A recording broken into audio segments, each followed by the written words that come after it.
Assalamualaikum warahmatullahi wabarakatuh. Saya Nurmina Agus dengan NIM 2120203879203002. Baik, di sini saya akan menjelaskan 8 materi. Yang pertama mengenai metode kritik linguistik. Metode kritik linguistik yang dibawa oleh Abdul Al-Qahir Al-Jurjani yang tidak saja mementingkan interaksi dengan kata, tetapi juga struktur kalimat. Menurut para ahli, unsur-unsur linguistik yang ada dalam sastra merupakan media pertama yang membawa seseorang kritikus mampu menganalisis sastra dengan baik. Namun, bukan berarti metode ini tidak mementingkan makna atau hubungan intrinsik makna. Karena bagi mereka, bahasa bagaikan tradisi lainnya yang berkembang dan didirikan di atas kesepakatan yang bersifat sinkronis. Yang bila terjadi perubahan dalam tradisi, perubahan makna pun terjadi. Jenis kritik ini menitik beratkan perhatian pada masalah-masalah kebahasaan dalam karya sastra tersebut agar terhindar dari salah pengertian baik dari sisi fonologi, morfologi, sintaksis, atau semantik. Ini perlu dilakukan karena setiap bahasa mengalami perkembangan dalam kurun waktu yang berlainan. Kritik linguistik adalah kritik tentang kesalahan penggunaan bahasa. Telah diketahui bahwa masyarakat Arab pada masa jahiliyah masih sangat murni dan dalam berbahasa Arab. Jika ada penyair yang menunjukkan kesalahan dalam linguistik seperti menggunakan kata yang tidak sesuai dengan penggunaannya dan tidak juga memperhatikan hubungan makna dan asal kata, bagi kritikus sastra pada masa jahiliyah hal tersebut akan dikomentari. Yang kedua, metode klasik. Metode klasik yang mementingkan pengkajian terhadap bagian-bagian kata dan makna, wasang atau bahar dalam syair dan penguasa hasanah sastra Arab. Yang ketiga, metode estetika.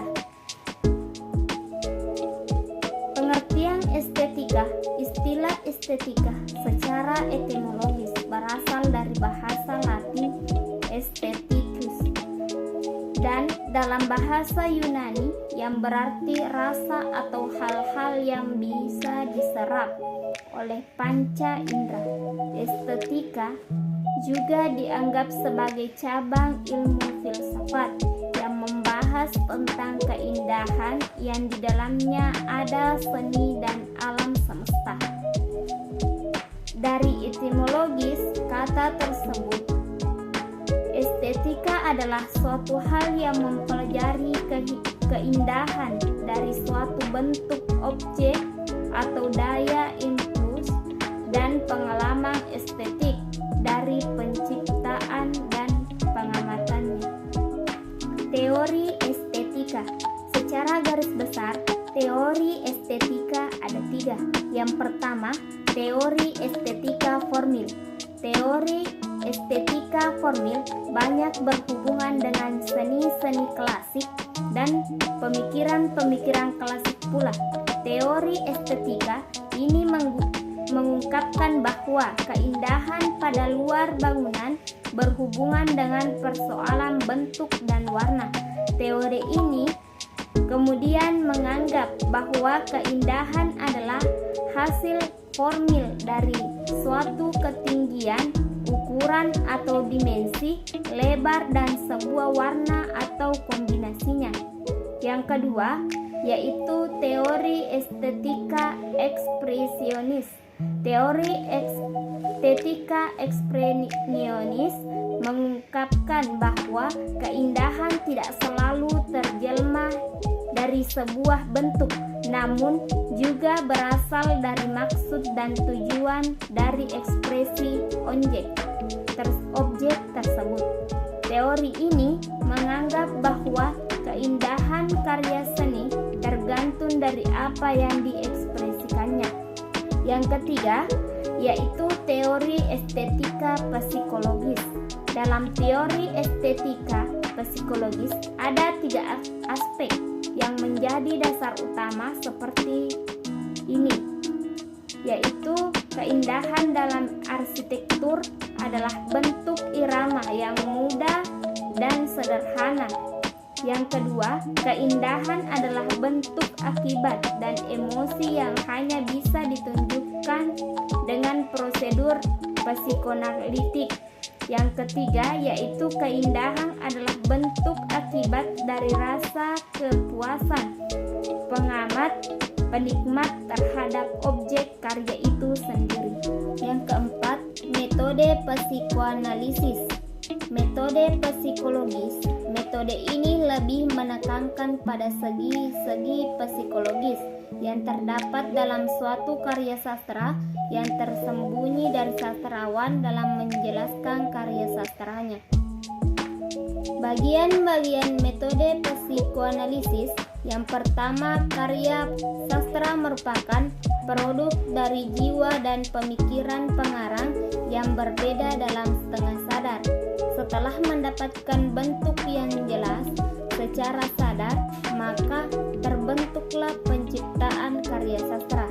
Yang kedua, karya sastra yang berkualitas adalah karya sastra yang mampu menyajikan simbol, wawasan, kepercayaan, budaya, tradisi, dan lain-lain. Yang ketiga, karya sastra yang mampu menggambarkan kekalutan dan kekacauan batin manusia. Yang keempat, kebebasan sastrawan dalam menciptakan suatu karya sangat dihargai. Dia miliki kebebasan yang istimewa, yaitu berupa mengkritik gejolak batin yang ada di dalam dirinya. Yang kelima, metode analisis aliran sastrawan. Aliran sastra pada zaman itu, yang pertama, aliran klasik. Aliran klasik ditujukan pada karya-karya sastra yang bersifat kuno dan ingat dari tahun ke tahun karena memiliki nilai pedoman yang tinggi. Kedua, aliran romantik. Dalam aliran romantik, seorang sastrawan menggunakan perasaan mereka yang disampaikan secara tersirat dengan menggunakan gaya diksi, dibuat secara indah maupun dramatik. Yang ketiga, aliran realisme. Aliran realisme disampaikan apa adanya dan tema di bawah berdasarkan kehidupan sehari-hari di sekitar kita. Aliran sastra utama, aliran idealisme. Aliran idealisme merupakan aliran di mana para sastrawan mengutarakan harapan, ide maupun cita-cita akan sesuatu berdasarkan pemikirannya. Aliran materialisme.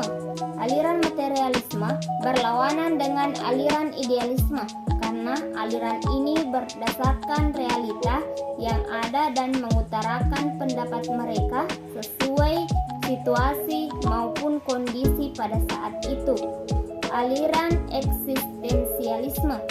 Aliran eksistensialisme berdasarkan campuran dari dua aliran sebelumnya, yaitu aliran idealisme dan aliran materialisme. Yang keenam, metode strukturalisme. Strukturalisme dalam bahasa Inggris dari Latin struere, dalam arti membangun. Struktura berarti bentuk bangunan. Objek penelitian aliran strukturalisme berupa struktur dengan mekanisme antar hubungannya, yaitu antar hubungan unsur dengan unsur lain dan unsur dengan totalitasnya. Mencoba merumuskan strukturalisme sebagai sebuah karya yang merupakan keseluruhan atau kesatuan makna yang bulat yang mempunyai koherensi. Strukturalisme hanya memandang pada sisi bangunan yang dibentuk dari sebuah karya sastra semata-mata luar dari sebuah karya sastra tidak dibenarkan untuk dijadikan acuan dalam melakukan analisis. Jenis-jenis strukturalisme ada 3. Yang pertama, strukturalisme genetik. Strukturalisme genetik mendeskripsikan pendekatannya dengan 2 prinsip pokok, yaitu strukturalisme dan genetik. Pengertian strukturalisme dikoreksi dengan memasukkan faktor genetik ke dalam pemahaman sastra. Yang kedua, strukturalis dinamik. Strukturalis memberikan perhatian terhadap unsur-unsur karya. Setiap karya sastra memiliki unsur yang berbeda. Di samping sebagai akibat ciri-ciri tersebut, perbedaan unsur juga terjadi sebagai akibat perbedaan proses resepsi pembaca. Yang ketiga, strukturalis naratologi. Naratologi berkembang atas dasar analogi linguistik seperti model sintaksis. Bagaimana hubungan antar subjek, predikat, dan objek penderita. Naratologi pascaturalisme tidak membatasi diri pada teks sastra, melainkan keseluruhan teks sebagai rekaman aktivitas manusia. Cerita berfungsi mendokumentasikan seluruh aktivitas manusia sekaligus mewariskannya kepada generasi berikutnya. Yang ketujuh, metode semiotik.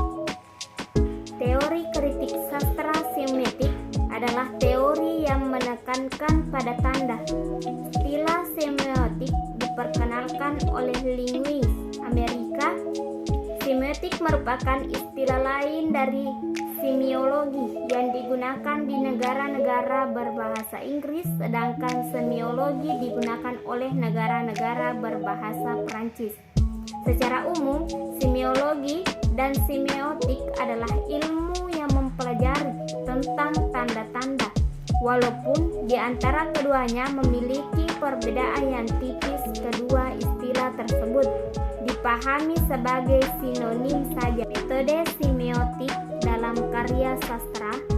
Di dalam sistem semiotik, menghubungkan teks sastra dengan hal-hal di luar lingkungannya sangat mungkin, sesuai dengan sistem tanda yang bermakna yang pemakaiannya tidak lepas dari konvensi dalam hal-hal di luar strukturnya. Hal tersebut sebagaimana diungkapkan oleh Rivaldo bahwa pandangan semiotik bukan hanya dapat menghubungkan sistem dalam karya itu sendiri, tetapi juga dengan sistem di luarnya. Semiotik memandang bahwa fenomena sosial atau masyarakat dan kebudayaan merupakan tanda-tanda. Semiotik mempelajari sistem-sistem, aturan-aturan, dan konvensi-konvensi yang memungkinkan tanda-tanda tersebut yang mempunyai arti. Aliran idealisme merupakan aliran di mana para sastrawan mengatur harapan, ide, maupun cita-cita akan sesuatu berdasarkan pemikirannya. Salah satunya karya-karya dalam aliran idealisme adalah cerpen Radio Masyarakat dari Rosihan Anwar. Perkembangan sastra kontemporer lebih banyak dipengaruhi karya-karya sastra barat yang sangat kental mewarnai kehidupan sastra Arab dengan percorakan gaya bahasa prosa. Aliran ekspresionisme adalah aliran dalam karya seni yang mementingkan curahan batin atau curahan jiwa, yang tidak mementingkan peristiwa-peristiwa atau kejadian-kejadian nyata. Ekspresi batin yang keras dan meledak-ledak biasa dianggap sebagai pernyataan atau sikap pengarang. Aliran ini mula-mula berkembang di Jerman sebelum Perang Dunia Pertama. Perang Indonesia yang dianggap ekspresionis ialah Chairil Anwar.